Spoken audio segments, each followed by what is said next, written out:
do the same thing.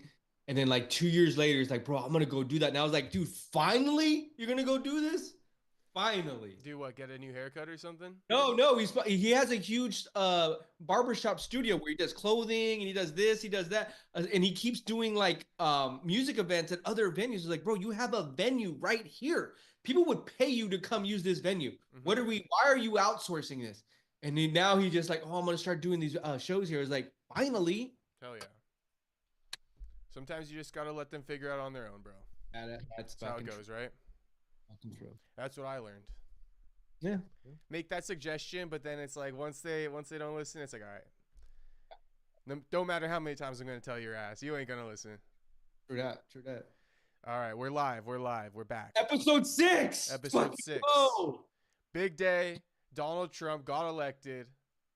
Doesn't matter about political views. We don't even know each other's political views.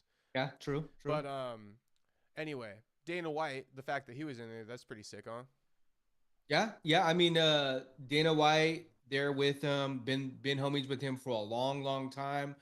I've heard multiple people, kind of just talk about. I mean, imagine if Dana White gets a seat in the inner circle at the White House. I was like, That's gonna be crazy. and then Joe Rogan, he's kind of in that same circle as well. It's crazy to see how much the MMA has evolved to the White House. Yeah. No one would ever thought that. No one would ever thought that. The fact that it's Trump, though, right? That's the only way it could happen. Who Yeah. knows? Dana's a good speaker, though. I'll give him that. I Oh, always am yeah. amazed at the fact that he can go to all these press conferences, answers all the tough questions, does public speaking, never sweats it a bit. So he's a good guy to kind of like help promote you, you know? Dude, Dana White, if he wanted to, he could see the Donald Trump playbook, and they could rinse and repeat, and fucking he could run in like 8 years. You don't think people wouldn't vote for Dana White? People would vote for Dana, but I don't know. That'd be crazy. I don't know if I want Dana, old Dana. Well, you got Donald there, Dana, if he has some great, crazy like policies and shit, I might be like, all right, Dana, I'll hear you out. bro. Like, we can't say it's not impossible. Yeah. Um. So Donald Trump went on Joe Rogan's, and Hmm. then Kamala went on Club Shay Shay. True, true. The clout difference, right? You think Kamala Yeah, did herself a disservice not going on Joe Rogan? you know, I think that people have pretty much had their. Someone told me this. People pretty much, bro, have their minds made up. They're gonna vote for who the fuck they're gonna vote.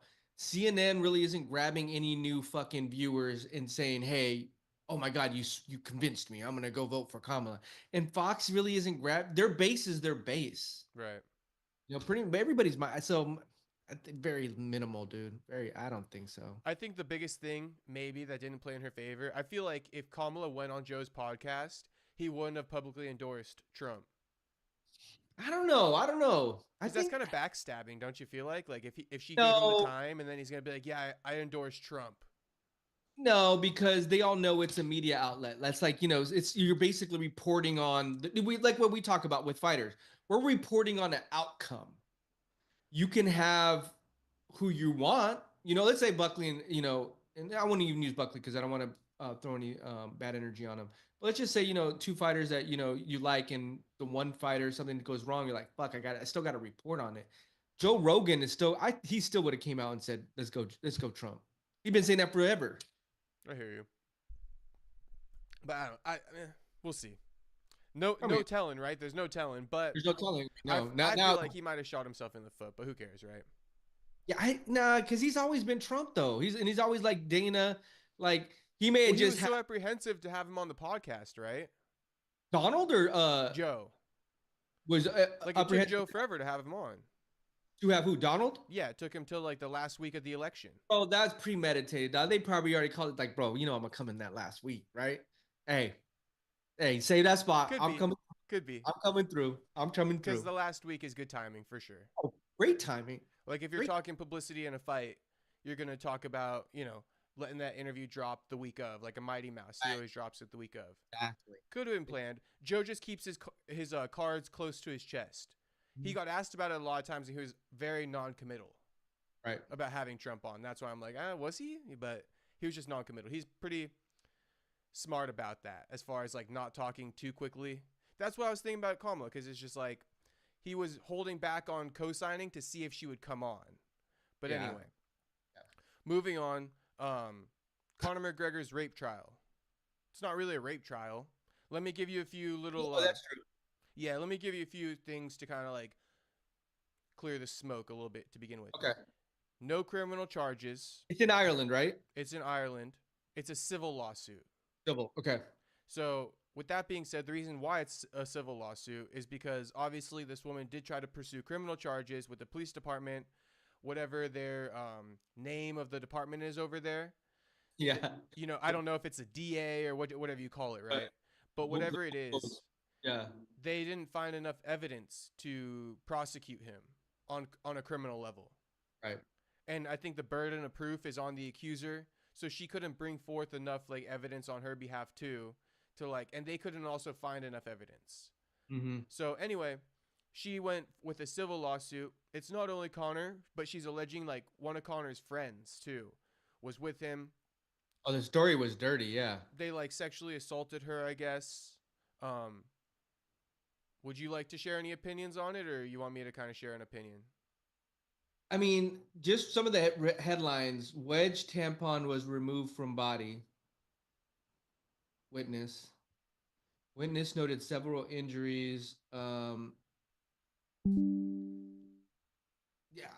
It doesn't sound good, but yeah, go ahead.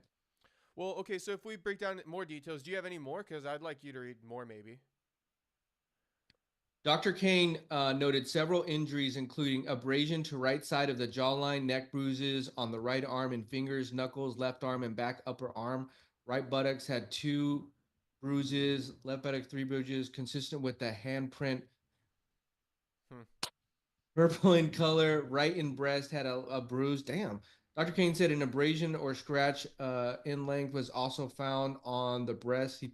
He tells the count, top of right leg, there were 4 separate bruises, all purple in color on the lower leg. These were all documented after the assault. The fuck? Here's one. Okay. Let's go with MMA Junkie because they're a little bit more, you know, MMA Credible. related.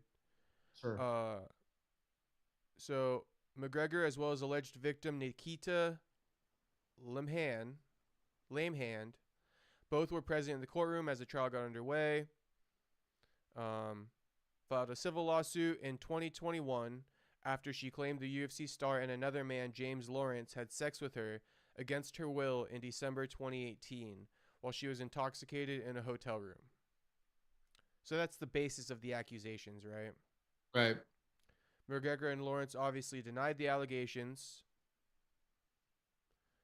The jurors it's made up of 12 jurors, the jury, 4 men, 8 women. So that's not really in Conor's favor too much. Mm-hmm. Expected to last 2 weeks, the trial. So it just began a couple days ago. So we got about 12 days left. Also, that's not including, or I don't know if that includes the weekends or not. But yeah, let's go 12 days left. The emergency room doctor shares observations, basically what you just said, right? That's their testimony. My thing about that is that you can never really believe either side in these cases because these attorneys are going to find a doctor to present a case in their favor. And Conor's going to find a doctor who's probably going to pick apart her case. That's how it always goes. So these doctors aren't like a non-biased doctor. They're paid for by the defendant and the prosecution. You know, they pay for their services. True. So True. that's what happens like all the time. So I just want to put that out there for people. You know, when you hear about the doctor testifying, it's a doctor that she's paying. You know, Yeah. So And here's something else is that she remembers then being in a bedroom alone with Conor. He was coming on to me and he started to try to kiss me, rubbing my face. I knew what he was looking for. She says, I don't feel comfortable, Conor. I said, no, I don't feel comfortable. I know of Dee. I know her family. I was trying to talk him around that. I didn't want anything. I didn't want to have sex and I wasn't there for anything like that. He just wasn't talking. He just wasn't taking no for an answer. He then pinned me onto the bed, kept telling me to relax, babe. He pinned me down on the bed. I remember putting my arms up against my chest. He kept pushing his weight down on top of me. I remember putting my arms like this to try to keep him far, far away from me as possible. Yeah. Also, It's like a he said, she said thing, right? it's the She's same. It's no different than the girl who went on TikTok and said this about Alex Pereira. The only difference is she's in a law of court right. prosecuting it. True. True. You know, It's gone a step further, right? it's in the legal system that she's going Right. through with it, which gives her a little bit more credibility than just saying it on TikTok. Just instead of crying wolf almost. Yeah, exactly. Now Like you got to all that tampon part, I mean, I guess they're alleging that Connor like fucked her with the tampon in. So he shoved that tampon all the way to the top of her puss. It says wedged at the very, very top. mm-hmm. The Kane, the doctor, said he performed a sexual assault examination kit to collect DNA samples in front of authorities. He also retrieved a tampon that was wedged, quote unquote, wedged at the very, very top. So that's alleging Connor fucked her with the condom, with the tampon in, and never took it out. Right. That's some dirty work. I can't say whether or not Connor did that or didn't, but I'm gonna kind of say that that sounds a little crazy to me. Well, For a guy that can have any girl he wants, he's like gonna like penetrate past the fucking like tampon and shit. That sounds crazy. when you're faded though, anything get I mean, Well, they were on cocaine. I don't know if you read that yeah. yet. Yeah, it says I only remember me and Danielle doing cocaine. I don't remember Connor or James taking cocaine. As a state of James, she says he was grand and friendly. We were just taking to a place. Okay, so here's my whole thing. So evidently, I mean, they were all partying, evidently, right? Yeah. Things went to the next level, and she was put in a position with two men that basically wanted. I mean, they trained her. They trained her to do what? Like no, they trained her. Like they both had sex with her. Oh, they trained her. Yeah. Like, Eiffel Towered her. yeah. Um, so I mean, I don't know. The story is all bad, bro. Okay, so here it goes more into detail. It says the group went up to two connecting rooms. At one point, Hand said security closed the doors between the rooms, leaving her with McGregor. Hand said McGregor made verbal, then physical advances on her as she tried to push McGregor away and brought up his engagement to longtime fiance D. Devlin. According to Hand, McGregor said, "That's how I felt in the octagon. I had to tap myself out 3 times. That's how I felt," as he forcibly had sex with her. So as he was shoving that tampon up there, he told her, well, and she's like crying about it, I guess. She's saying that he said, "That's how I felt when I had to tap," as he's penetrating that tampon further up there. Yeah. That's what she's alleging. Yeah. That's reading between the lines. She doesn't have much recollection beyond that, other than being taken home in a taxi later that day. After telling her mother what happened, she went to the emergency room. 1 month later, she notified police.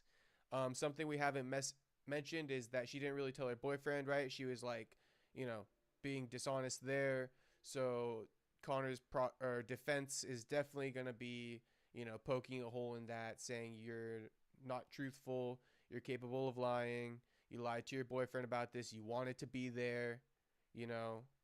And to be honest, if my girl lied to me and then told me about being with someone, right? And then turns out like all these sexual things happened. I mean, come on, man. You lied to me that you're with a guy and now bad things are happening.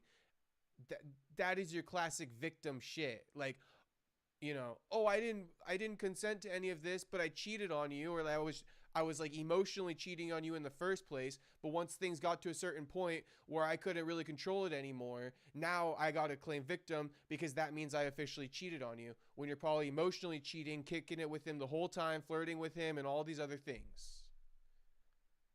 Yeah, I mean, I'm just saying from the perspective of a boyfriend who got lied to, right? If you got lied to by a girl and she's out with Conor McGregor and you're her boyfriend and she comes out that she's lying to you about it, yeah. that's what I'm thinking.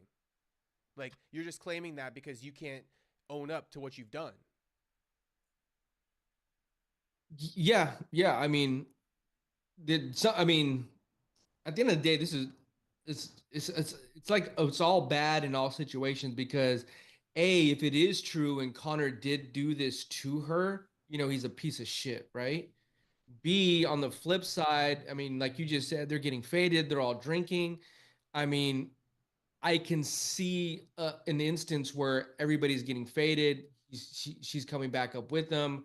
Connor's feeling a certain way. Oh, she's into me. I could probably, well, I'm assuming you probably think you could have whoever he wants. I'm sure he probably could have whoever he wants to an instance, right? First one Things, of my thoughts, yeah. So it's like, why I mean, rape?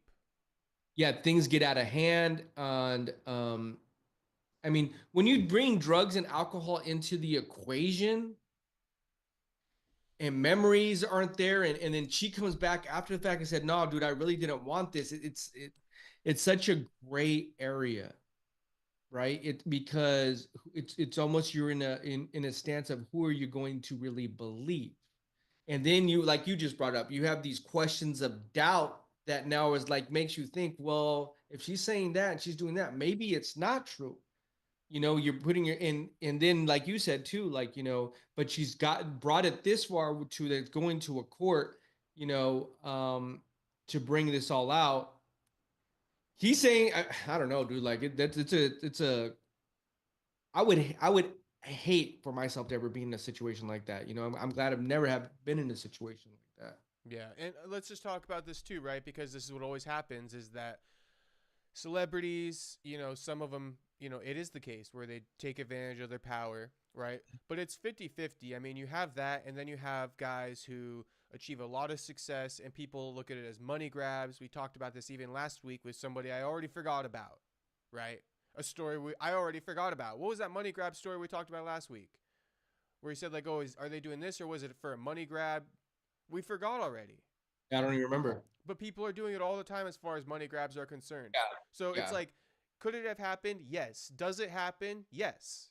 But does it also happen on the other side where it's for a money grab and people are completely innocent and you kicked it with him, you did coke with him, and now like you got belligerently drunk and now you see a easy case because this whole drinking thing now it's all like you can once you're drinking right now it wasn't consensual. It's Hmm. all these things. So I just got to put it out there. That's why I'm not even reporting on it. I'm going to let the whole case play out. And once Hmm. that verdict is done, I'll report on what happens. But I'm not going to do this whole he say, she say and completely smear McGregor, in the eyes of everyone during this thing. When the police didn't even pick it up as a criminal investigation, they couldn't. There's something to be said about that. So because she wants to go ahead and maybe a lawyer's taking it on contingency because again Connor's famous, this is in Ireland.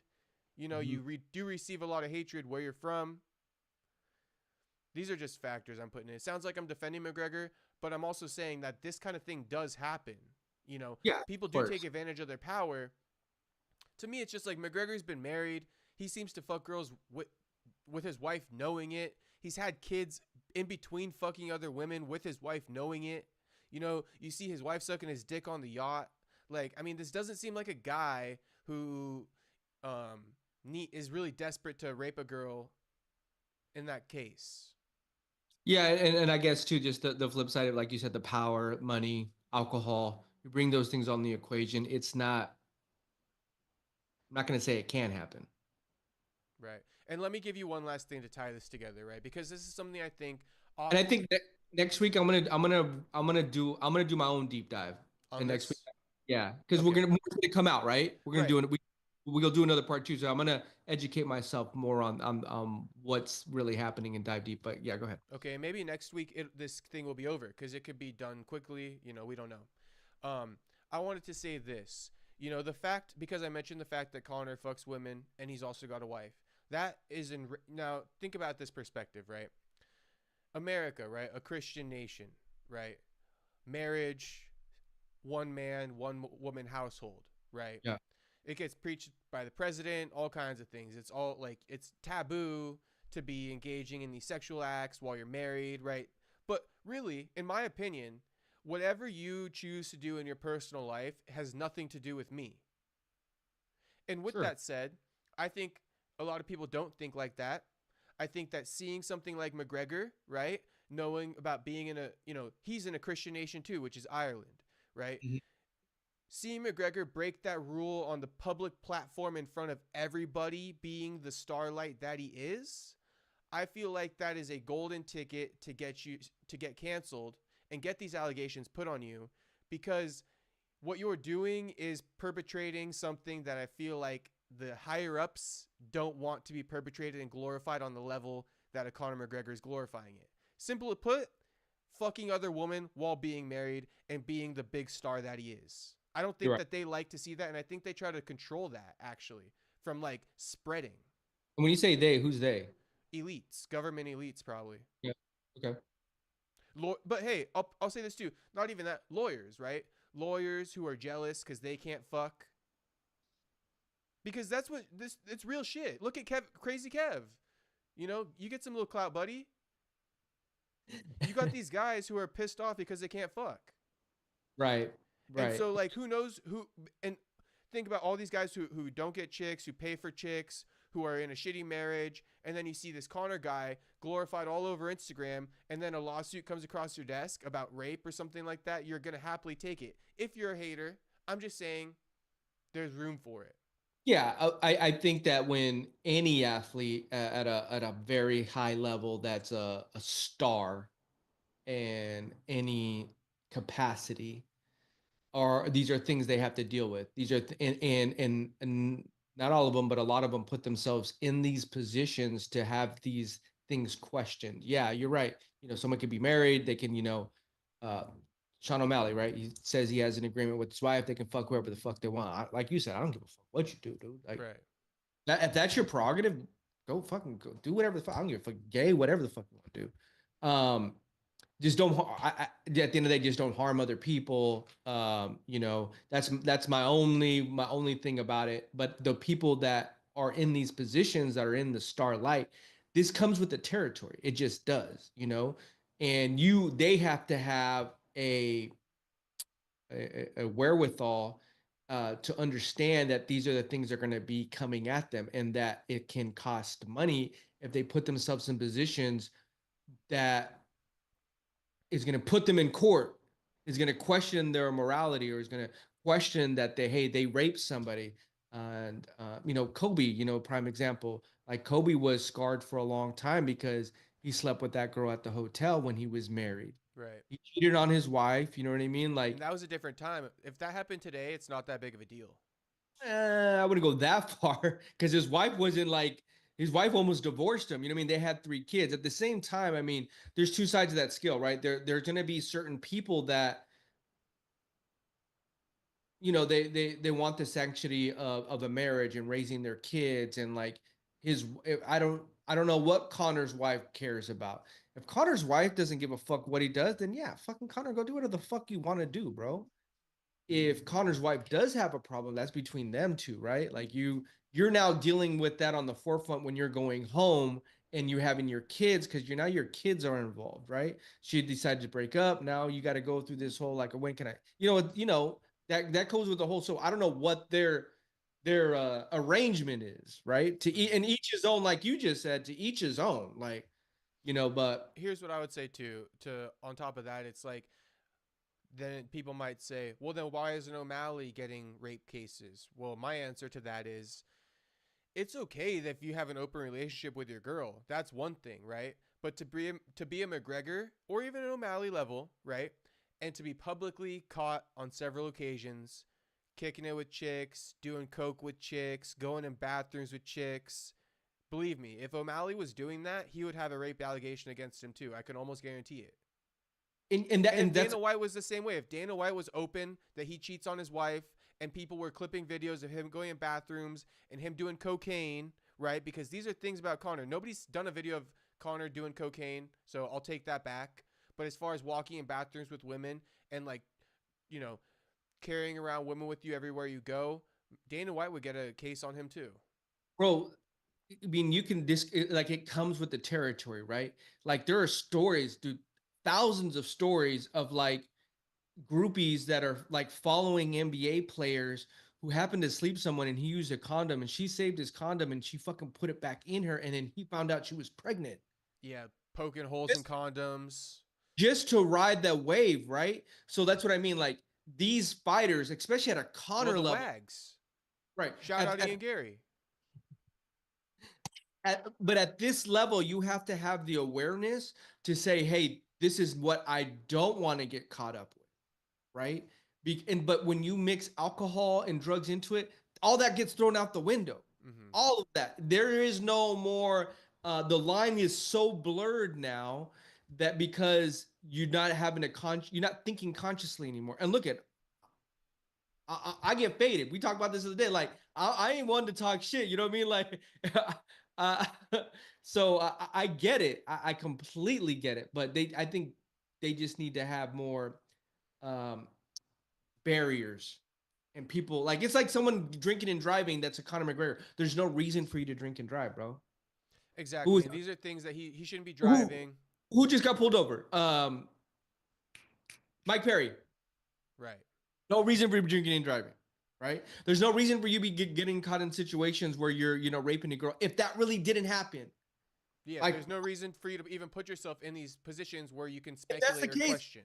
have her sign an NDA. If that's the case, like you're worth too much to put yourself in that position to just blow caution to the wind and be like, oh, I guess 2 years later, I'm going through all this shit. Now, fuck that, dude. Right, but I got a question for you on that, right? Because here's just a genuine question, right? Because you look at the Diddy's, you look at even the Epsteins, right, who do this like discreet way of doing things, right, where it's not caught in the public eye, but you see kind of what's happened to them. I don't need to explain it. I'm sure you know. And then you look at Conor, right, and Conor's kind of different. Conor's got the same type of fame as a Diddy, right? But Conor's out there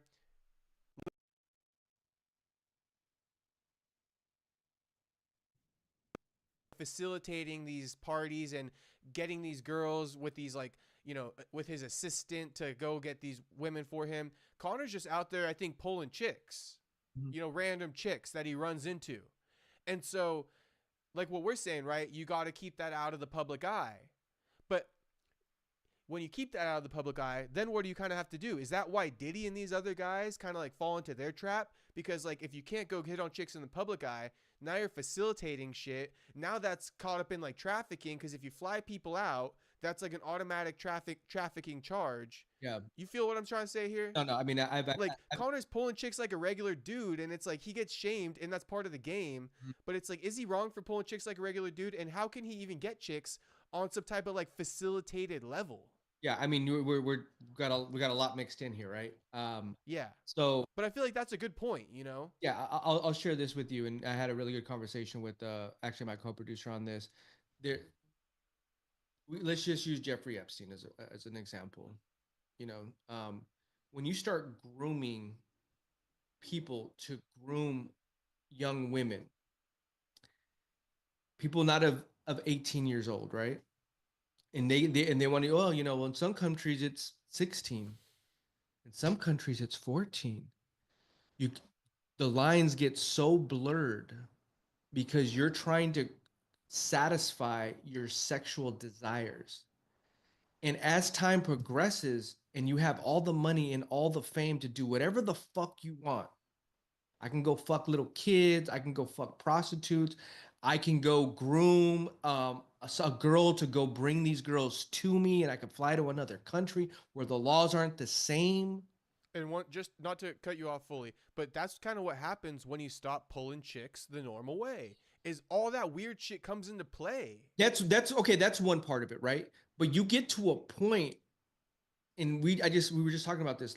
Imagine this: like you're with your girl, and when you first start fucking a girl, that first 6 to 12 months, bro. Oh, dog, you doing everything, bro. Like, oh, we did this, we over here, bro. Like, hey, we went to got a hotel room, like we did a midday, like because you're Banging 7 times a day. right, because you're living all your fantasies, bro. I was just telling my boy, I was like, bro, I was with this one girl, bro, and like we were both kind of like, not in a relationship, but not in a relationship. So we were like sneaking up. I was like, oh my God, it was like the dirtiest thing I could do. Like it was so like, but I'm fulfilling a sexual desire. I didn't do anything wrong, right? But Yeah. as you keep doing that and you keep pressing your sexual urges, and you mix alcohol and you mix power and you mix money into all of this, you start thinking, okay, well, missionary, that don't do it for anymore. P. Diddy's a prime example. He wasn't satisfied anymore just fucking Cassie. He needed to watch somebody else fucking Cassie. to get off. And he couldn't even go on Brazzers for that. But you know what I mean? Like, because you could go on Brazzers and watch a million dudes fuck chicks. right, but he needed somebody to fuck his chick for him. In front of him with his own eyes to see. That's a sick motherfucker. Right, bro. But that's that you see what I'm saying? It becomes a very slippery slope, bro. You keep crossing. It's like, and I think we talked a little bit about this last time. It's like any addiction, bro. Any addiction. But we're talking about like a sexual addiction and craving your sexual desires. Now you add into it, like, the Epstein's like, man, I don't want her to be 18. I want her to be 16. You cross that bridge. That's not good enough for you anymore. I want her to be 14. I want her to be a sex slave. I want to do the dirtiest thing ever. And then you've been able to satisfy that, bro. And no one's, there's not even, you're going to a country there, you're paying off all the law. So no one can even question you. Imagine what you're seeing, what people would do when there is no law. And then you're seeing all these deviances, like, damn, bro, like that is fucking sick and dark. And, I don't, Epstein's a crazy one, right? I didn't mean to lump him in with like McGregor. My point kind of is about the facilitation of puss. And this is the thing, bro. Like, I don't think that when you go out and you're like, hey, this is just my take. Yeah. When you go up to a girl and you're like, hey, can I get your number? Whatever it is, right? You might have just talked to her. You might just say like, hey, I think you're pretty cute. Can I get your number? Like, whatever it might be, right? She might say yes. She might say no. Right? Let's say she says yes. Right. Okay, boom. I just asked you for your number. I'm gonna hit you up. We might fuck later. We might meet up, right? Something like that. As a McGregor. Now that's one thing, right? That's your typical college thing. You might go up to a girl in college. What's your number? You meet up at her dorm or some shit, right? Right. She says no, and it's like, all right, move on. I'm gonna go ask a new chick for her number. It don't matter because I'm out here asking for their numbers. You get what you can get. It's like this free market type of thing, right? I got this hot chick here. She said yes. Boom. I'm gonna go with her. I'm not stressing about the girl who said no. Yeah. You feel me? Yeah. And you're getting what you can get. This girl might offer a certain sexual experience, right? And that is what it is in that time. You might go hit up another girl. Might be more crazy. It might be less crazy. Mm-hmm. And that's just kind of like.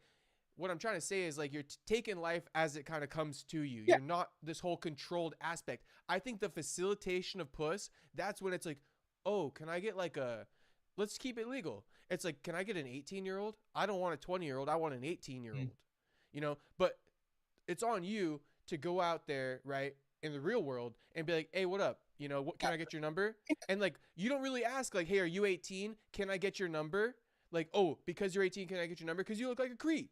Yeah, of course. So, like, this is what I'm trying to say is, like, the facilitation of the puss is what, like, brings in all these other... I'm imagining in my head right now search filters. Mm-hmm. Like, less than 18. If you're looking at porn, right? 30-plus minute videos. Like, this type of shit, right? All these things you want. Blonde, Asian, like, all these things that you want to do. Yeah. It's like... But when you're out there in person... You don't have that same type of control, and it's kind of like way less dirty. I feel like the facilitation is so dirty. But again, these guys get pushed into that because look what happens to a McGregor. Yeah, and I think full circle. I mean, what we're really talking about too is like Conor McGregor definitely has swag, right? He's gonna he doesn't need to like he's gonna be facilitated. Yeah, he's gonna be somewhere. But hey, what's up? Just topping it up. Oh shit, go. That's gonna probably come very easier for Conor McGregor. And it does, and I think he's a little bit like naive to the point where he's like, "Boom, I'll take it," But it's like, man, I just think we should really stay out of people's business. I wish that the legal system had a better way of like going about these cases. Like, if the cops can't pursue it, now all of a sudden you can still do a civil lawsuit. It's just kind of like odd to me. It's a double-edged sword, right? Because it's almost like you could take 20 cases like that. And let's say 10 of them are exactly what you're saying. Nothing happened. The person's being taken advantage of and they're trying to get money. And you could take 10 cases and be like, no, something really did happen. That person, pressed the limits and they actually did rape some. So, it's a double-edged sword because you're going to have both sides are going to come up. Yeah, it is. It is. And that's why you just got to wait till basically the allegations come out, or not the allegations, but the results come out, right? And still yet it's hard to believe it's like, because the cops couldn't pursue it. Let's see what happens in a week, and I'm going to do a little. Yeah, I'm going to do a little bit more research on it. Let's see where we're at next week. All right, we'll see where we're at next week. Yeah. Moving on. This is one that you weren't really too familiar with. Okay. But Bryan Caraway. Yeah. Okay. So Figured we got to touch on this. yeah. one. So rewindment. You said a homie went Meisha to Tate's Meisha ex. Tate, and then they were in the gym, and then she hooked up with the other dude at the gym. Yeah, so let me re-say it. I could probably What's say some it better ghetto to you shit now that that had I got it happened? out the Yeah, that's first some time. ghetto shit that had happened here. I know, right? That's some hood shit. Yeah, it is some hood shit. So basically they were together, right? They were training together in the gym. And his name is whatever Bryan. the case. Caraway. Okay, Caraway. He might have been her coach or some shit. You know, that typical grooming type shit that happens. Not to say he did that, but Right. you know what I'm trying to say. She probably came into his gym. He was coaching there, and then he hit on her. Anyway, they dated for an extended period of time. Long story short, Meisha Tate started coaching on The Ultimate Fighter.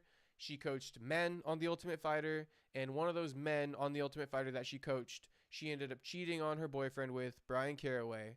And long story short, she went in a full-on relationship with this guy, had a baby with this guy, and then when Bryan Caraway kind of looked like the victim, saying like she cheated on me, Meisha Tate alleged a lot of abuse and torment that went on during that relationship. So she was unhappy. Not only was she unhappy, she's claiming he was like mentally abusive and stuff like that, Okay. like to that extent. So it's not that she says, "Oh, he wasn't a good boyfriend." Right. It's like he was It was mentally deeper than abusive. that. It was deeper than that. Deeper than that. Okay. Which is so funny to me, dude, because like why do all these relationships, like why does everything have to be so like you got this person saying this person saying that? I swear to God, if I'm wrong about something, like I'll just say it, like I'm wrong, like okay, we're done here. Well, you gotta, you know? but we have to take a step back. Like It's not always go ahead. black and white as that. I don't know. I'm interested now. Like, how many years were they together? Because there are a lot of relationships. Well, I'm only giving you the quick gist. I could have been like, oh, they were together for 7 years and all this stuff. I don't know, but I'm giving you the quick gist. Yeah. But finish whatever you wanted to say. I was gonna say, it's not just black and white, right? I mean, there's a lot. Right. There's a lot behind the scenes that evidently she was unhappy. But here I'm gonna say from my perspective how she basically kind of cheated on him, right? And like I said, she could be telling the truth. I'm just saying it's always so complicated, and I feel like I'm more of a simple guy. Like that's what it is. That's what it is. I found it. You remind me of my other homeboy. We got to bring him on the show. He's exactly like you, bro. He's just very just like that, simple. So this is what I was gonna say. If I was Meisha, right? If I was Meisha and I did what she did, I'm coaching on The Ultimate Fighter. Like I'm the A side in this relationship anyway. And then I like fuck and start dating, and I get this other girl pregnant. Yeah. You know what I mean? That I've been coaching. And then my girlfriend's like, oh, like he cheated on me. I'm not gonna be like, yeah, because you were abusive as fuck. I'm just gonna be like, yeah, I cheated on her. It's fucked, but this is just the way it happened. You know, like I'm not gonna make up a story if I'm wrong. That's what I'm trying to say. If I really was the piece of shit, then why would I make you a piece of shit? Because I'm a piece of shit? I just be like, you know what? I guess I'm kind of a piece of shit. And it was more like, well, why didn't you get out of the relationship before all that then? Yeah. Right. And so that's why I'm just like, Misha's over here being like, I cheated on him, but it's because he didn't treat me right. And I'm just like, why does it always have to be so complicated? And that's life though, bro. That's life, dude. Not everybody can be simple like me. No, you're the very rare few. I guess so. I'd love to interview your girlfriend now and be like, dude, but tell me some story. Like, no, just like this. I was like, all right. No, yeah, it is more so like she's more complicated than me for sure with the arguments. No, and I'm like, if I'm wrong, it gets done with so much quicker like than if she's either going to be chicken or it's going to be steak, and you're happy with that. Oh, chicken, I'm good. Yeah. Versus like if she's like chicken or steak, it's like it's steak. It's like but like I had steak last night. I had steak this week. It's like, oh, who gives a fuck? I had steak last night too. It is what it is. You're down here. I gotta introduce you to my boy. He was my old roommate and shit. Like, and it's funny because like now he's about to get married, and I known him from before, right? And I like kind of pick her brain. I was like, do you see this? Like, oh yeah. She goes, he's very much like that. Yeah, just a simple guy. Oh, super simple, bro. Super simple. Good guy. What about you? You're more complicated. You got more layers. No, I mean, I guess I'm a little bit more complicated, but like this story, for example, like I want to do another part 2 on this one too. What are you doing if your girl cheats on you? Or no, what are you doing if you're Meisha Tate? Are you putting blame on your ex-girl as well, like Meisha Tate did to Caraway, or are you taking the L? Like you said, that's easier. I'd like to know this. I'm in the middle of that actually, right? You're like, I don't know if I want to take the L. Maybe she was a bitch one day. Right, right. But at the same time, I want to know, okay, so if the story is that you were unhappy and you found somebody else and you fell in love with him and you guys had a kid and you guys got married, okay, I can live with that. I can live with that. Not everybody's meant to be with somebody. You know what I mean? Sometimes, Yeah, that's fine. yeah, sometimes your life goes this way and you do find someone that you fall in love with. People change, people grow, right? Maybe a lot of 100%. times people, when they're younger, they meet each other. They're not the same person as they get older and they evolve. Meisha Tate was probably accomplishing a lot more. I don't know what this dude was accomplishing. Or it's what you just said, No, right? exactly what you go on. And or it could be exactly what you just said. You know what I mean? Like it was, they should have just broke up and she just been with this. You know, she shouldn't have made it that big of a deal. But I'd be interested to know now, like, are they still together? Her baby dad. They are. I believe they are. So you know what I mean? Like that makes a lot more sense. So because you can meet someone at a certain age in your life and be like, you know what, I'm still with them and I'm still putting up with this shit. But down deep, she was looking for a way out. And she finally found somebody that kind of, gave her what she was looking for, or made her look pretty, or gave her all the compliments that she wanted, or was nice to her, where he maybe took her for granted. So now I'm becoming, And she can air that out. yeah, That's fine. now I'm becoming Dr. Love. No, but that's fair. That's fair. Because that is fair. If She can air that if she come wants talk to to. DJ MTK. Come talk to DJ MTK. I tell the homegirls here, like, I'm Dr. Love. They're like, bro, you ain't Dr. Love. You're divorced. Like, you ain't nobody going to you for advice. That's called experience. That is experience, yeah. Experience is All right, experience, right. So Caraway does face jail time for this. Okay, so wait, Also on what top is of he facing jail time for? We got lost. Well done, hold on. For basically claiming 18,500. So okay, let me lay it out for you simply. He made an insurance claim, right? Okay. He said that my ATV was stolen. Okay. The insurance adjuster said, like, okay, can you give me documents that prove this is your vehicle? Okay, that makes sense. Okay, I'm following you now. He gave them forged documents that said that Meisha gifted it to him. Oh. So it proved that he didn't have the money to buy it. It was a gift. The insurance company took that information, right? They opened up the investigation as far as like, it's just gonna happen. Right. They opened up the investigation. They found out the vehicle wasn't stolen. It was parked at Meisha Tate's house. And she was the rightful owner. The vehicle was owned in her name. So they found out it was a forged document that he provided. Okay. He's a dumb. Real quick, I'm almost done. He's dumb. They notified him of it. They said, hey, that's a forged document you gave us. He said, okay, withdrew the case. He pulled back the case. Like nothing was going to happen. Yeah. And then the insurance adjusters reported it to the law. Yeah. And then so now there's been this whole legal proceeding, and he basically failed to show up to the court case. He has to warrant out for his arrest. Yeah, now there's a warrant out for his arrest because he's America's most wanted insurance fraud. Oh, he a dummy, dog. He a dummy, bro. Like they pulled it to Meisha Tate's house and they said, that ATV? Bro, that's he's ghetto. Like only ghetto motherfuckers do some shit like that, dude. Like, come on, dog. That's some redneck shit, huh? Bro, no, come on. Like, what did he think was gonna happen? Dude, he was desperate for 1,800 or 18,000. Did he really think they were gonna write him a check like, oh, here you go? Here's 18,000. No, I got into the relationship side of it.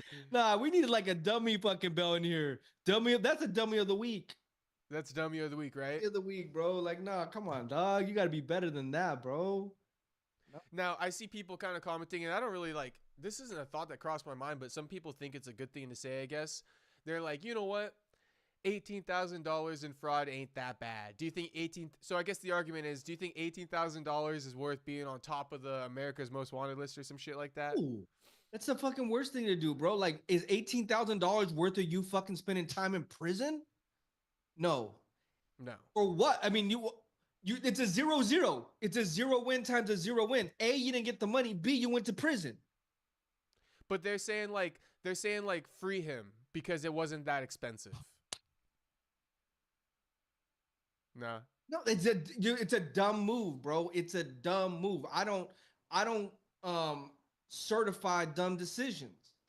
Right. I As mean, a to be honest fan, with you, when you do that much money in fraud, I mean, it is what it is. You could do that with credit cards too, and the same result happens there. if you could have said, "Oh, it was $1 million he was trying to go after," and he had a plan together, and he did this and he did that, I'm not like, all right, well, shit, he found a loophole. Fuck it. If he had like a plan, bro, he didn't have no plan behind this plan. That's the dumbest thing you could do. Yeah, that was pretty stupid. It's stupid, bro. That's like I have family members that do dumb shit, and I'm looking at them like, dude, you really did that shit? My brother went to jail, bro, because he fucking forged a check. And I'm all like, he's Damn. calling me and he's all like, oh, hey, you know what had happened was, I'm like, what happened? What exactly happened? Well, someone gave me the check and I just went to go catch it for them. Really? Real? Well, why didn't they go catch the check then? Well, I went to go do them a favor. And where is he at? He's in jail because you forged a check and you tried to cash it. It's stupid. Retarded. It's retarded. It's always the A, shortcuts. thank you. Yeah. You got $0. B, you're in jail. Now you can't make no money while you're in there either. Who's winning? It's a dumb decision. It's super dumb. You should have gotten a fucking application and try to go get a job. You'd be being more productive in your life that way. Yeah, I feel that. I think you capped that off pretty good. Go start a YouTube channel and tell me fucking crazy ass stories. You might be making more money just doing that. Because you do dumb shit. I mean, if you're a former UFC fighter, that's always a little bit of clout right there. Although I don't know how much clout he has now. The last thing I would have to say about this, right? It kind of, in a way, ties into what we were talking about last week with these retired UFC fighters. They have nothing. They're all struggling. Now you see this guy, right? We call him Dummy of the Week. Charlemagne the God might call him Donkey of the Day. Right. But what I'm trying to get to is is there something that speaks to, again, this reoccurring issue of former UFC fighters just having not much, once it's all said and done? I thought about that more after we kind of talk about it. And you know what? It's just across the board, bro. It's in every sports. Again, kind of same point, right? Bro, because we could go down the line.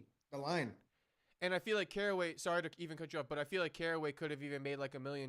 But it's like, again, what are these guys doing to keep that money? That's the biggest question. It's not really about how much you made. It's about how smart were you with the money. But he wasn't at the top of the UFC either, right?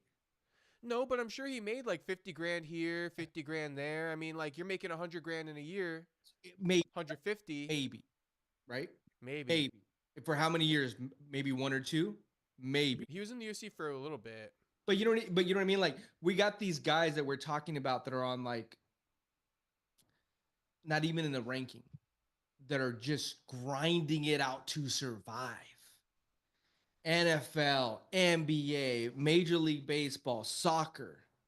You get to the tail end of your career and you're looking for other ways to generate revenue, and you don't know how to generate revenue, and you didn't really go to college to think about that far planned because you were young. So I mean, it's an ongoing issue with everybody within this within sports and entertainment. Think about how many kids became movie stars and now they're 20 and broke. Right. I guess, and it's the same thing. They're saying Tekashi's gonna probably be broke. Exactly. And I guess it's the same tie-up point. So we're kind of repeating ourselves, but for the people who didn't listen last week, my thing with that is the unfortunate thing is with the UFC fighters, they can't even say Caraway, right? He can't walk around and say, at least I made $1 million and I squandered it. For him, and most other guys who don't make it in the rankings and these things, it's I was at the highest level of my craft and I literally didn't even make a life's worth, a life's earning. I made it to the highest pinnacle of my craft and I walked away, made a net of 200 in my career. Mm-hmm. And so I wish that these guys just had made $1 million so that it could be fully their responsibility. You squandered the money. It wasn't the UFC's fault for not paying you. You made the money. You didn't do shit with it. That's your fault. Yeah, but I can't even say that for them because they didn't even make enough to really change their lives. A lot of them. Right. And I think too, a lot of them that we're talking about, these people, even if you gave them $1 million, and this, I guess, just goes on your same point. I mean, we probably would be right back to the same position. Right. And that's fine too. You know, like I agree that probably would happen. But the thing is, then I could be like, it was his fault. Like if McGregor goes broke, right? I'll point the finger at McGregor. That's your fault. Mm-hmm. If a guy like, let me give you a good example. Everyone loves him, right? If a guy like Bryce Mitchell goes broke, Mm-hmm. I'm going to say, Dana, you should have paid that boy more money. He fucking died in that octagon not once, but twice for you. Yeah, but they don't look at it like that. They squeeze. I know, but that's my thing is like if Bryce ends up broke, you know, I can't blame Bryce for being broke. Mm-hmm. So that's the biggest part. And so Caraway, he's broke. Can I blame him? No. Yeah. So, you know, would he maybe still be broke? Probably. Yeah. Right? Would he probably still be broke? Yeah, probably. These are questions that you'll never be able to answer, bro. You'll never be able to fix anyway. It's a hard topic because it's so nuanced. Oh, and it's been going on for since sports have been out, like. And if it was an easy fix, it would be fixed. Yeah, and there's only a certain top of the top Hall of Famers, Right. And even those Hall of Famers, you can go and look at the list of them and see where they're really at right now and what their net worth is, and you'd be like, maybe only 10% of the 10% really made it. Here's a question I have for you. Kind of ties in also to what happened this week. New topic? New topic? Or kind of. Medium. It's like ties in, but it's kind of new. Okay. How do we feel about the UFC and like how they kind of like don't really grow these fighters? They kind of like bring them in, they cut them. You know, it seems like a very cutthroat. Weird. It's okay. Perfect, right? You're the perfect guy because this is what goes through my head, and you love music. Okay. I feel like the UFC runs their business like a record label. Okay. They basically, right? It's like they'll take you in, but like they'll shoot you out just as fast as they took you in. Yeah. In the MLB, in the NBA, right? They bring you in and they do not just shit you out. They keep you. You made it to that pinnacle. You can be a lower tier player. There's a lot of roles. You could be a bench player. You might have a really good season and make yourself into the starting lineup. You might be the sixth man, right? Mm-hmm. You might be the guy who comes off the bench. Here's the difference, though. You're talking about a sport that's team related, and they've curate their players to, like, for example, a lot of the guys that go in the first round of MLB and NBA, they take them to another league that's under the NBA or under that Major League Baseball, that's under that team to go get them to the level to the next year. They want them to be like on the a backup or maybe a starter. So they grow them, right? They have a lot of money invested into them. UFC, since it's just an individual sport with one fighter against another fighter, it's so cutthroat is a good word you said, and so doggy dog, bro, that you don't have the time to do that. They're kind of doing it with the Dana White Contender Series, right? They're taking these guys from, even Dana said it, bro, the other day. Someone asked him, he goes, why don't you do Dana White Contender Series every Tuesday? Did you remember when he said that? Yeah, and there's not enough talent. Not enough talent. So what does that tell you? They have X amount of guys in each division that they can't even do a fight every Tuesday to gain new fighters. They're trying to do that, but and then think about the 100 guys that are just waiting. Yeah, so with that being said, right? There's like 100 guys waiting. Mike Malott, he didn't impress me the last fight. He's not even going to be in the rankings.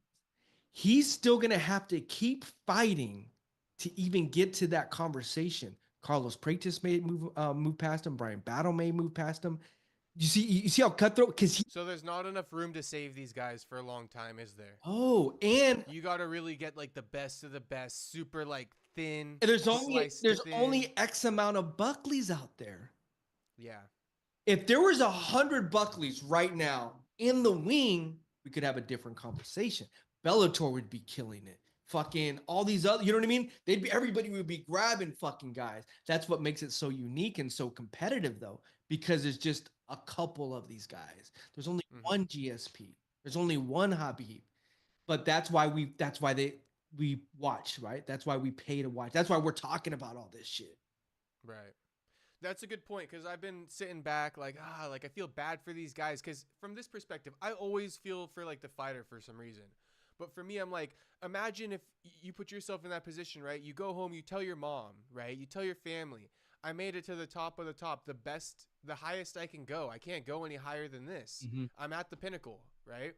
And then you walk away and it's like, you know, I was the best in the world. I was a part of the best organization in the world, and now I'm not. It's just one of those things where I'm like, I wish that they could like maybe stick around longer.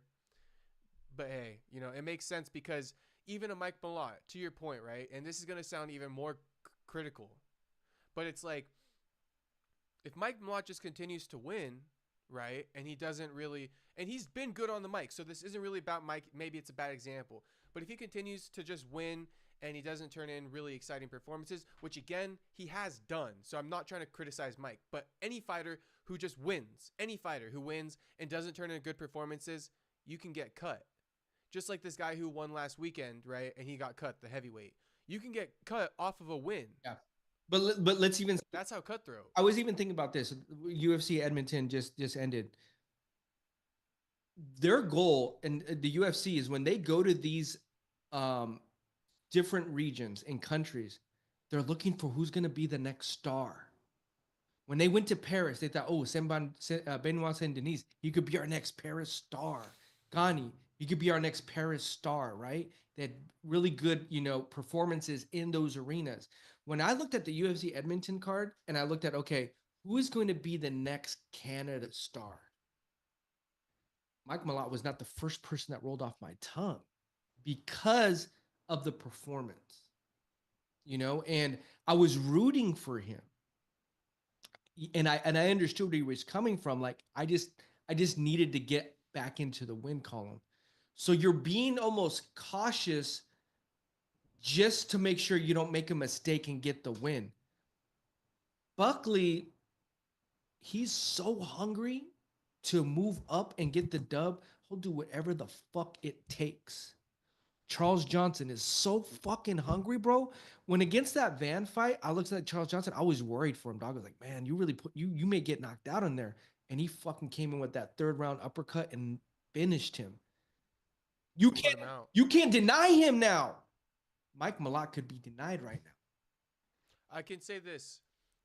What I see in the differences between them, and I hate to use Mike as an example. I feel just doing that or just doing it just because it just happened, right? It just happened. That's the only reason why. And I'll use it. Only speaking on the last fight, right? He's had a good stint to this point. What I would say though, right, is that the differences with Buckley and Charles is that they have the skill, right? Just like Malott has the skill, but then they also have that prime Tony Ferguson. Remember, Tony Ferguson's not the most skilled fighter. So how do you get all those wins back in the day? The hunger, right? Hunger. That you're talking about. Yeah. So Buckley and Charles and the best guys that we want to see, they show their hunger in the octagon as much as they're able to put on display their skill. Yeah. And I think Charles and Buckley, they put on high level of skills as well as also risking it, right? And putting themselves in the fire because of their hunger and snatching wins. Snatching wins. I like that. I really do. I like that. You're right. And capitalizing on the moment. Yeah. Right? Because for them to capitalize, they know they're going to push themselves. And then the mics and all that is in play. And you know what? I don't want to pick on Mike Malott either. You know, I know he's a good fighter. And he did get back in the win column, which you do need. But Brandon Moreno, I was thinking about that fight. And I was like, you know what? Yeah, you got to win. And you needed to get back in the win column too. But when I compare, and I love Brandon Moreno, bro. He's from TJ. He's you know, that's a homie, right? I love Brandon. Yeah. When I compared the Royval fight and the Moreno fight, I'm going to take Royval. That was a fucking performance. He got tested by the next guy they thought could be the next champion. He outstruck him, and on the 5th round, he almost submitted the guy that's fucking the top-notch submitter. And he withheld the defense as well. I saw so much more in that fight. I was buzzing off Brandon Royval. And I wanted to have that same feeling for Moreno. And not to take nothing away from that, from the win, right? I just felt like there's a reason why Brandon Royval was the #1 contender. Right. You know, with that being said, I would like to see both coming off of losses, right?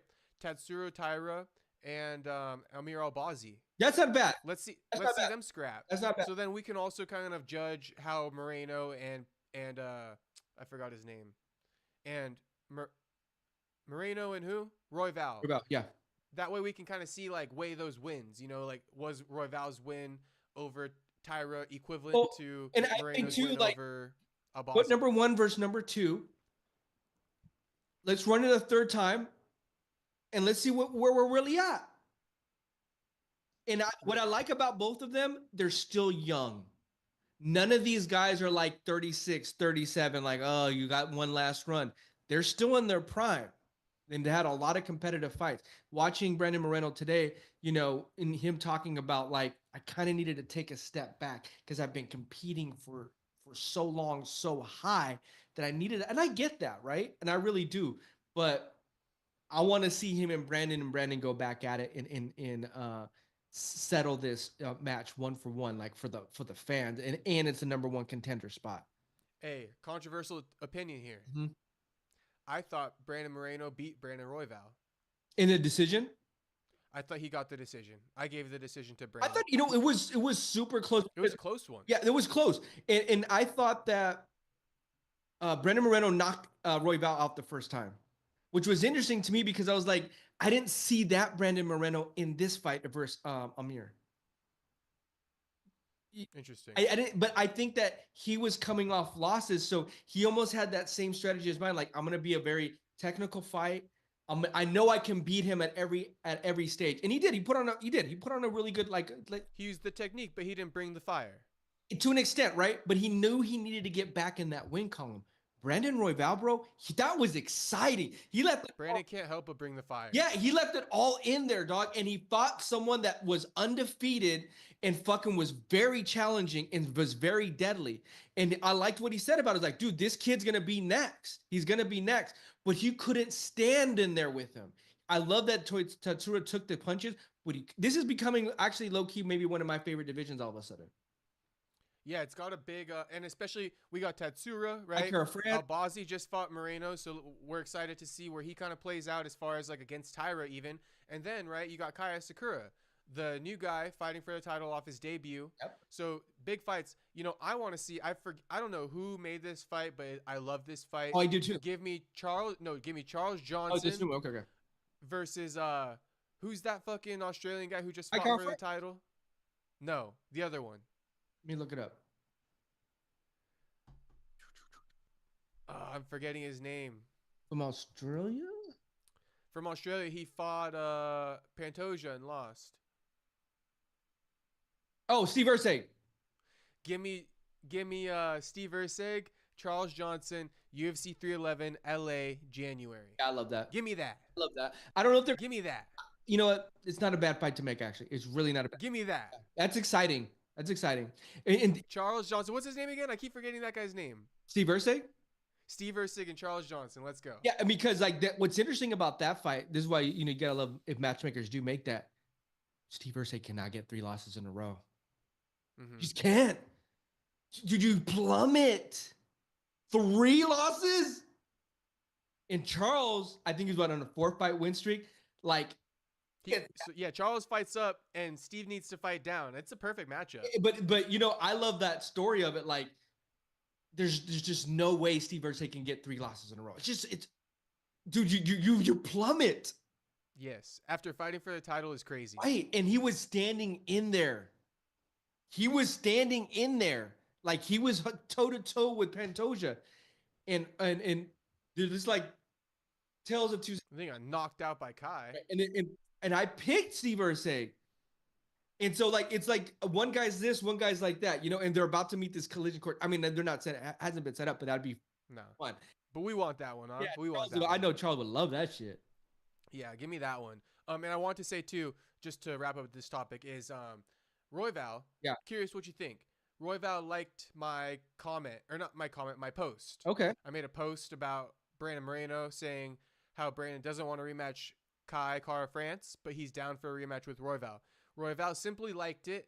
You think he just liked it, or you think that means he's down to fight Brandon? You can't make much from it, but I'm just asking for your guess. Yeah, I would say he's probably like, hey, that sounds Sounds like, Do you think he's down to run it? yeah, I think that sounded. Ben Moreno? Yeah. Yeah. Fuck yeah. Rubber match, right? Run it. Yeah. Yeah. And I say run it with Moreno. I was just looking at that. I was really dissecting that division. The at Skura, is that his name? Yeah, Asakura. Asakura. I'm sorry. It shakes things up now, right? It shakes things up. We get some new blood in the division, right? Because all these Right. guys kept up going like this. And No, I love it. yeah, and they're all like in their young 30s, so they have a chance. Steve Erceg is in his late 20s. Charles Energy Johnson, I think, is like 32, 33. So they're all at the perfect time in their career, and they're bringing out Sakura into this. And then you see Tyra. I'm gonna forget his name too. Tetsuro Taira. Yeah. To get him, there's a lot of good shit going on in this division. Right. Yeah. Okay, so basically 2 more topics. Okay. Carlos Prates, Neil Magny. Oh, Right. go! Who you got? I got Carlos Prates all day, dog. Carlos Prates. Bro, hey, easy money. Easy money. He has been so explosive in his past 3 fights. That flying knee finish he had, bruh, he's afterwards, he's out there smoking blunts and shit. Like, hey, that's the homie I want to kick it with. Like, what's up, dog? I want him in my. Hey, I'm gonna be critical of Carlos in that sense. Though, Carlos, you need to lay off the drugs, bro. Lay off not the drugs like as far as weed, but dude, lay off those cigarettes and lay off that motherfucking whiskey. Yeah, the cigs. Yeah, I can feel you on that. Like, get off the cigs though, for sure. Yeah, get off the cigs, dog. You ain't doing shit to these top level guys smoking stogies. You can't, dude. There's no way. That's gonna break the fucking system. I agree with you to the point of like, hey, if you want to be the GSP, if you want to be the Habib, and you want to, take your career to the next level. Show me how serious you are. Yeah, show me how serious you are. Because I forgot who said it, but in order to become great, you're going to have to make sacrifices. Shannon Sharp. 100%. And I was like, "Ooh, bro, that's deep, dog." He goes, "Your sacrifices have to be bigger than the will to want to win."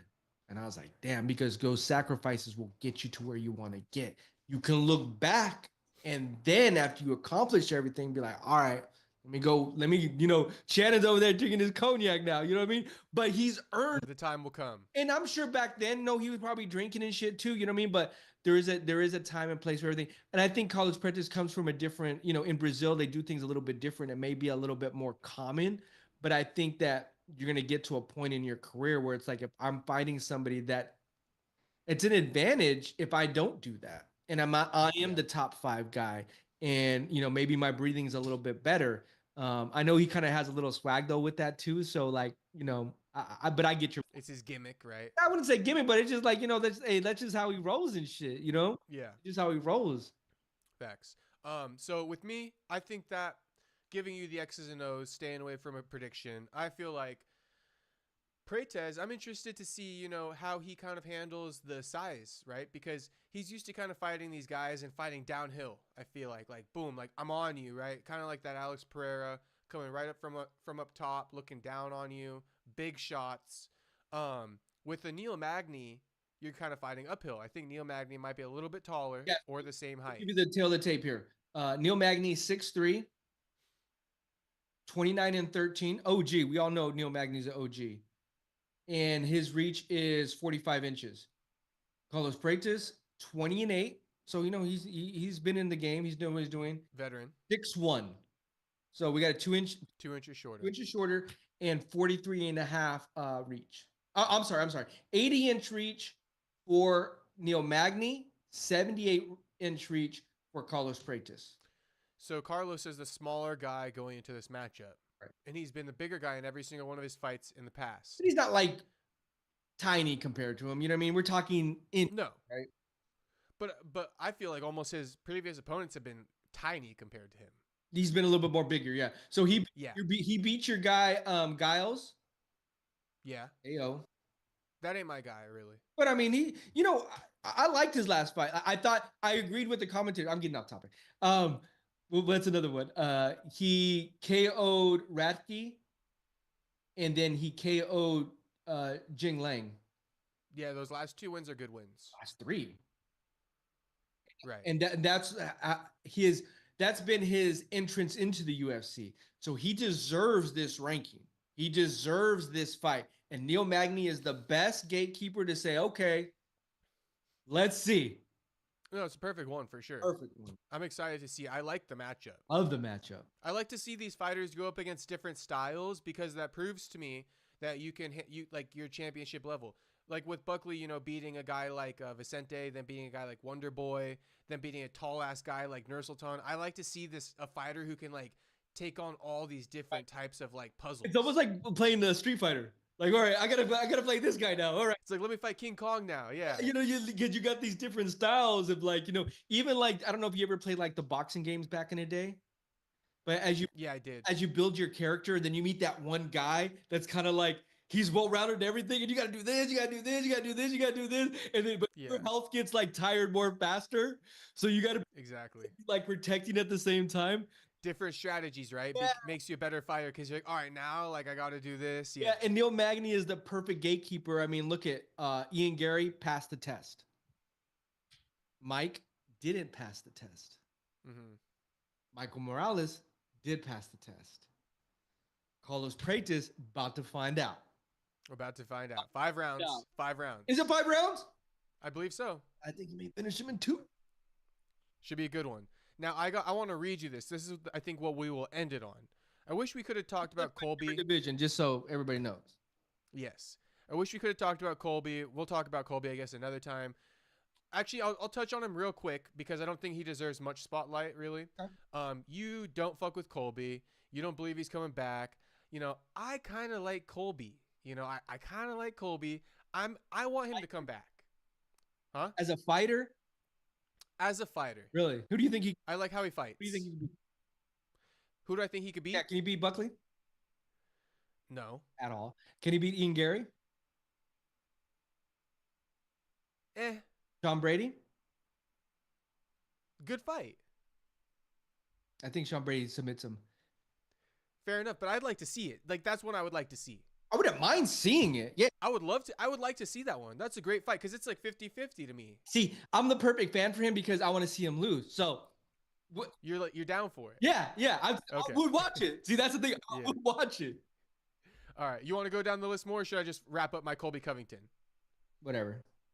Okay. Colby, I want to say this. Colby, he answered the question, why hasn't he been fighting, right? Why has he been inactive? Yeah. He contradicts himself, this motherfucker.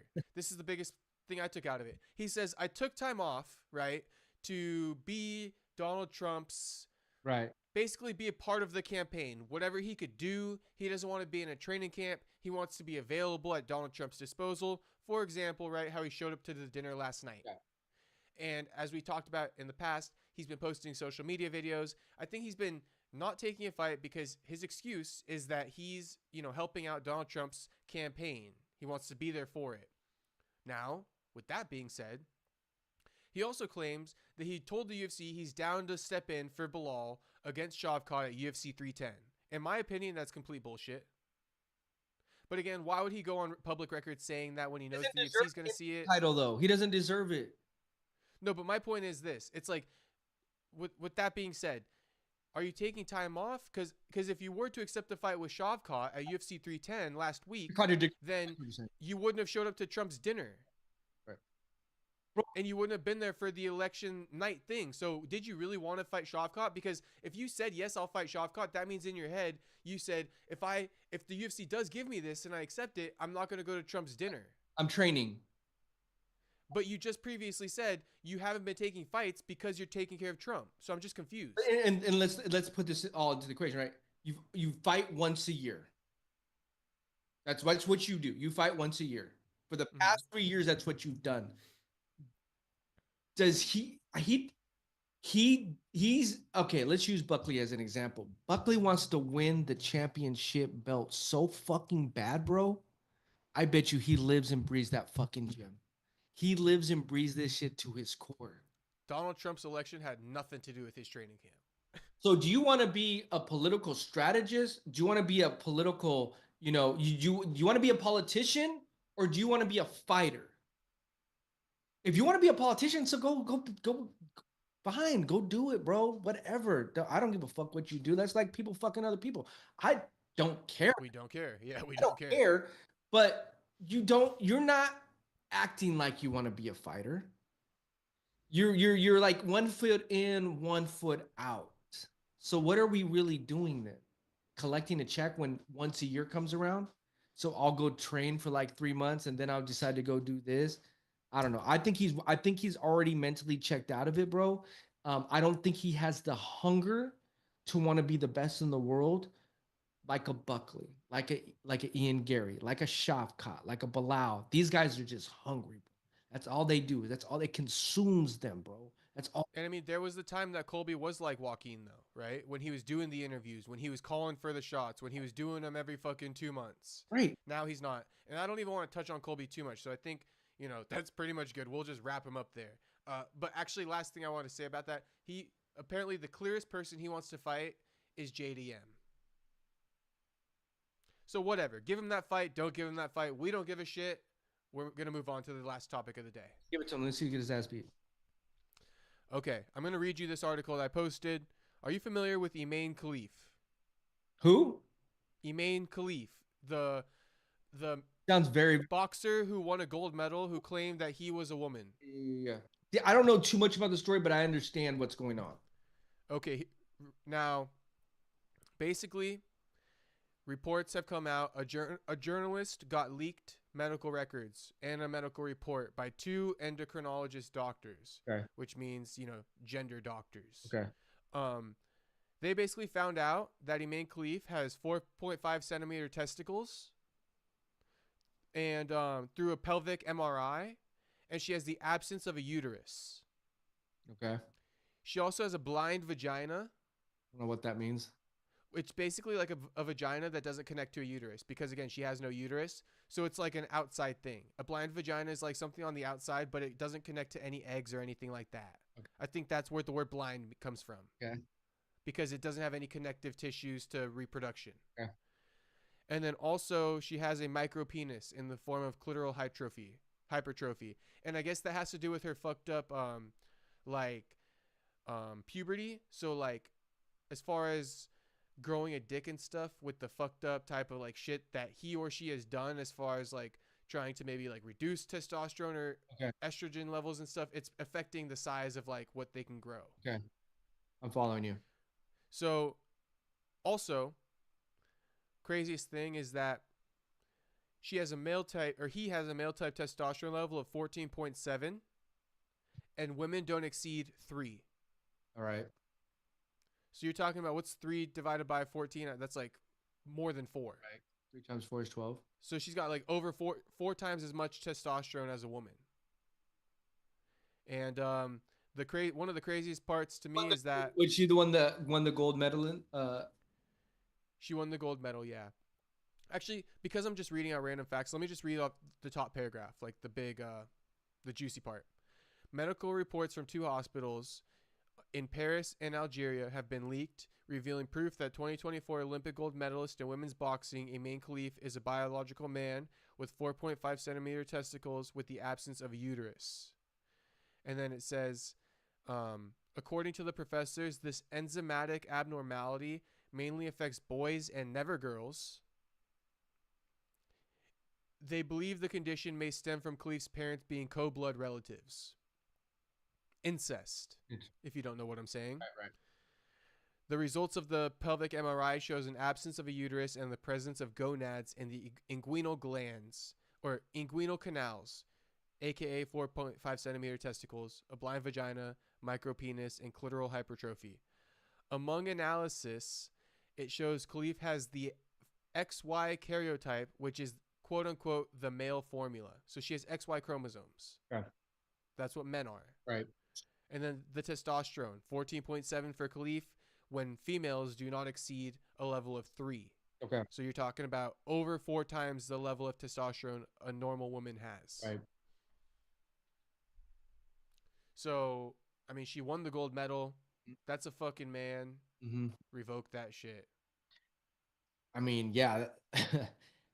I don't even know, like, It's a lot to take in. Let me just. Do you feel bad? Do you want to hold back some commentary because it could be a woman, it could be a man, we don't know, or what? No, I mean, I think that I remember when the story broke back in during the Olympics, and Right. people pick sides. Some people were like, well, that's a female and blah blah blah, and here's the reasons why, and whatever the case may be. And then some people had very hard senses, like, no, that's a male. I was the whole time I was thinking to myself when I was hearing the stories, like, well, did she like have a sex operation to become a man, and she was a female? And then kind of what you're reading to me here is like something with like, her anatomy, and testosterone levels of maybe things she took when she was, to help her be more of a man because she didn't want to be a woman. I don't, those are the things I don't know, but I mean, if you're legally a man and you're fighting in the women's division in the Olympics, yeah, I think that's wrong. Like, like you should be fighting men then. Here's what I'll say, right? Aside from trying to be funny, because sometimes, I'm just trying to be funny. So maybe I was, that's a man, revoke the medal. Here's what I'm going to try to say to you, right? Because I can't say definitively all these things. Obviously, there's a actual disease type thing, and let me just say the word. It is like it's almost like it is she trying to bend the rules so she could get a gold medal because she knew she was more powerful than anybody else if she fought in the women's division, knowing that she was a man. Like, if that's the. my answer to that question is yes, and I'll explain it. But my answer to that question is yes, with all due respect. Okay. But I have to call it how I see it, and I just want to read it to you. This is her thing. I don't know what this is. People can Google it. But her pathology was alpha 5 reductase type 2 deficiency, a genetic anomaly which leads to metabolic dysfunction in testosterone and dehydroandrosterone. Now, I don't know, but that sounds like she has a metabolic dysfunction as far as making testosterone or whatever other types of hormones a body makes, right? Here's my issue. You are born with male characteristics. Now, you have a deficiency, whatever it is that I just read. Mm-hmm. But with that being said, you are a male, right, with that deficiency. So, because, right, you have gonads, which are testicles. Mm-hmm. Okay? So, with that being said, you are just a less version of a man. You are a man, but you're like a lesser version. Was she like born deformed? Like, some people are born with like two and a half. Yeah, I believe she had that thing like where it's testicles, but then like the dick wasn't really able to be seen. So then that's why there's like all this misdiagnosis at birth, because it takes time for this type of bodily stuff to develop on them, I guess. Vaughn in the chat that fucks with us with the homie. Yeah, I seen some of his comments. Yeah, like I'm interested to hear his take too, because I think he's more on your side on the takes, right? Right. And he's done a lot of research on as well, where I haven't done as much. But yeah, I mean, I agree with you. Okay, so here's my thing. So Vaughn can tell me what he thinks. All right. I feel like that is at the core, right? At the core, you have XY, you have gonads, right? So that's two things that qualify you as a man. Right. At the core. I don't care what issues you have. You are just kind of a lesser version of a man. And I think with that being said, you said, I'm a lesser version of a man. I'm going to try to qualify in for this women's division because I have no chance here. Right. Well, and to me, that's not fair. If you're trying to, I agree with you. If you're trying to bend the rules to get in a competitive advantage, and you are a man and you're stronger than everybody, but you're gonna act like you're a woman, yeah, that's out of pocket. There's something wrong with that. Well, it's like this. It's like I know I'm a man, but I'm less strong than men, right? And I could maybe qualify as a woman, so I'm gonna try to do that. It's like, no, you need to fucking compete with the men. Mm-hmm. Point blank period. So that's my thing. Is it's like I want everyone to know that she qualifies as a male way more than she qualifies as a female. Let me ask you, right? Even if you don't speak facts, she qualifies to be a male way more than a female. Ask you something. Go ahead. Fighter? Huh? Fighter?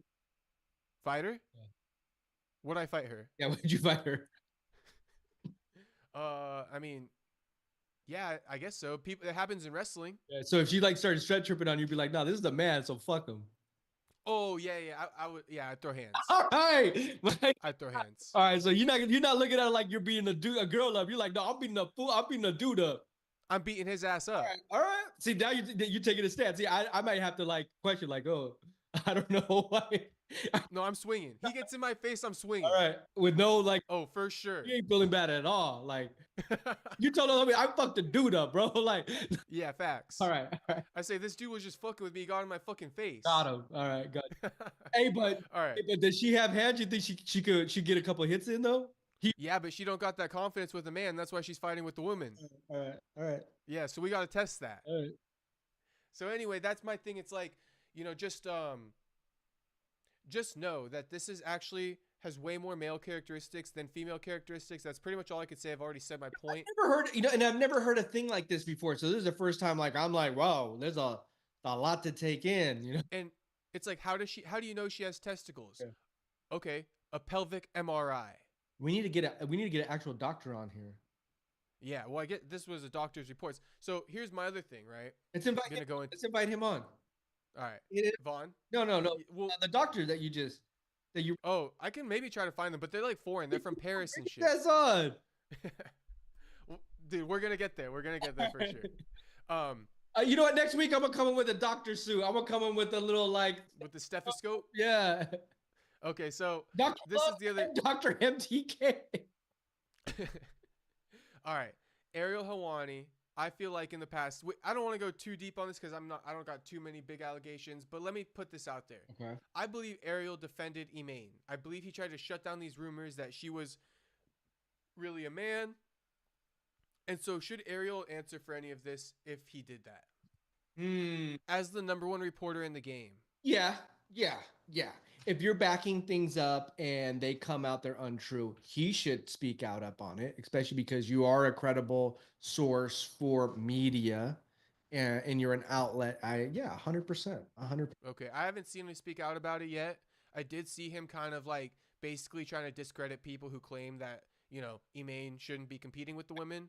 But I would like to see Ariel say something because I get really sketched out with Ariel with this kind of stuff. I really feel like there's something up with Ariel as far as like some of these He's picky, right? He picks and chooses what topics they want to discuss and to harp on. to some degree, and it's like I don't know, like okay, you look at, and I don't know your political views, so I'm just kind of speaking into the air here. I don't know how this is going to be perceived. But you see like a Kamala, right? Yep. Like a Kamala who's for like trans and this weird shit. Mm-hmm. I don't know. I'm just going to say simply Ariel gives me those vibes. Well, yeah, I mean, he's probably more on the left side, right? So Those vibes. Yeah, I don't know. So when you talk about Imane Khelif and stuff, and then I remember Ariel shut that down before, I'm like, dude, Ariel, like you better not be fucking doing some weird shit, like trying to ignore this fucking story and not put publicity to it if it needs to deserve publicity, like just because you have some allegiance to some type of thing. Again, those are accusations, but right. It's interesting how you view it too, because he gives me Kamala vibes. you look at it like it's your duty if you want to be in this arena as a media, and you are one of the biggest media outlets, that it's your duty to report on it. And Right. you reported on it wrong, then it also should be your duty to kind of clear that up and make it, Right. which the Washington Post would do, or the Atlantic Journal would do. They create if they write a false story and the sources weren't credible and backed up, they have to redact that and send out a notice within their paper to say, hey, actually, this is the story.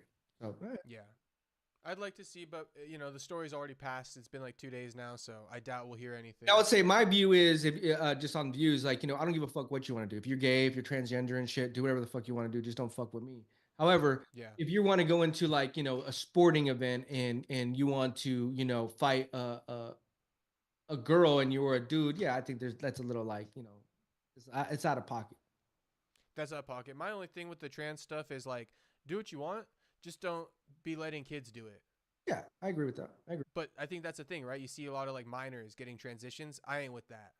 But if you're like a 30-year-old and you want to become a girl, like I don't really care. Do your thing. You know what? And I think that's up, that child should have two parents in front of them to help, with all those decisions, right? And that's a family structure thing. And if there's someone from the outside looking in that's molding that conversation, Olympic coach, or you know what I mean, like like what happened with the girls that were all molested by the doctor for the Olympians for the you know what I'm talking about? Right. Yeah, those type of stories, like you know what I mean. Like if there's someone grooming that person to become a transgender, yeah, oh hell no, dog.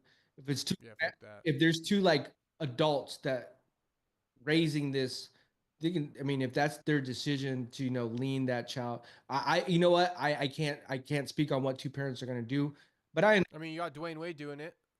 Dwayne Wade has a minor, and that boy turned into a girl. I say no. I don't care. yeah, and you're gonna raise your family the way you're gonna raise your family. Yeah. Right. And so, evidently they're going to raise his family, raise his family. So I don't know, bro. Like all I can do is do the best for me and for the people around me and shit Right. and go from there. Right. So that's all good. I think that's pretty much it for the day. You got anything else you want to touch on? I know I dropped I like that I dropped the Brandon Moreno thing yesterday, kind of going through it. So it was fresh on my mind.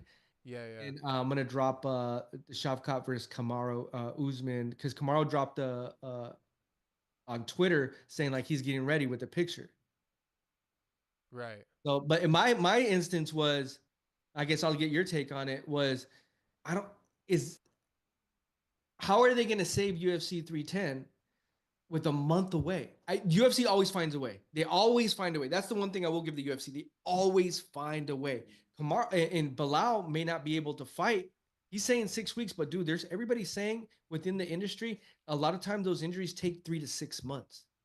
Mm-hmm. Jafkat hasn't fought in a year, so I don't know what the fuck they're gonna do. I would love to. Because getting back to the good condition is going to take that extra time. Right. So I think that I just got a gut feeling. I can only speak about my gut. I think they're going to make that interim title fight. I think they're going to slide Kamaru Usman in there. I would love to see it. And my whole thing was like, and I respect for Kamaru Usman to doing it. Is that enough time for a training camp? 4 weeks out. We're basically 4 weeks out. For Kamaru If he against Shavkat, it's the same thing, dude. He's repeating history. He's going to get his ass kicked the same way Khamzat did it. so I mean, like I said, I would love for them to announce it tomorrow. Like, but here's my thing. This is actually a weird thing that I've kind of like been piecing together. I don't know if anybody else is taking the time to think about this. Shavkat's in Florida. He's been for training camp, right? Because he's like a month out from his fight. So is Kamaru. They both train at the same gym. So you got two guys. What? they fight at the same. I didn't know they fought at the same. Yeah, exactly. You got two guys fighting at the same, training at the same gym right now, and they're both gonna fucking fight each other in a month. That to me makes no sense. That's the only pushback I have to where it's like, how can that happen when they're both training in the same gym right now? And here's the question. Like the Pantoja fight. My question is, how do they save the card? They always do it though. And I think we found out that Alex Pieta is not.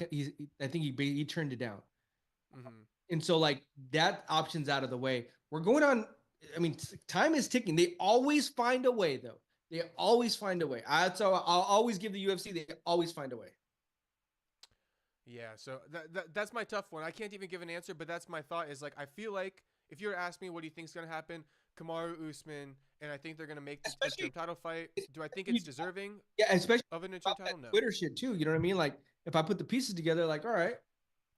Yeah, but then I go to my mind and I think, but they're literally training at the same gym right now. How do you even make that happen? How do you who gets the new coaches? The former champion or the number one contender? They both show up at the same gym, like, hey, you come to this room, you come to this room. We'll have a little talk. We'll have a little talk. Kind of odd, right? Yeah. Like, so I don't know. We'll see. I honestly have no clue. I was like, I thought you were here to see me. I know. You go talk to him. What do you guys talk about? And so the only other one is like Leon, but we know that like they're saving that for London. That ain't gonna happen. Colby just said UFC doesn't want him for UFC 310. Yeah. So I don't see who else can take that. That is to a topic. We're gonna a lot's gonna find out by Wednesday. Maybe it'll end up as a shitty fight if it's not Usman. It'll just be some women's fight. Oh. Little shot there. Hey, my balls is hot. My balls is hot. I'm gross. I want to give credit to two women before we end it. Yeah. Shout out Erin Blanchfield and shout out Jasmine Yazdavicius. My balls is hot. My balls. I'm very critical of the women fighters. Yeah. But those two, nothing but respect. I love watching you guys fight every time. You know what? I'm gonna take back. I love watching you guys fight every time. I don't always watch. Hey, Jasmine got the finish. But a lot of respect, and I recognize your talent and your skill levels, ladies. I want to give you credit. Jasmine got the finish. I thought on the feet she was losing, but on the ground she definitely was winning. And then she had the best mic drop of the night. Her and Zalal, they had the best. We should start doing that on the episode. Who had the best mic drop on the past fight night? There we go. So Jasmine definitely had the best mic drop. Jasmine has two things: very skilled, good on the mic. Aaron, very skilled, decent on the mic. But she's like more like matter of fact. Jasmine's funny, you know, and the funniness sometimes takes you kind of far. A balls is hot. Yeah. You see it with Paulo Costa, Joaquin, and all those. So keep the funniness up, Jasmine. All right. That's it for us for today. Bang, bang.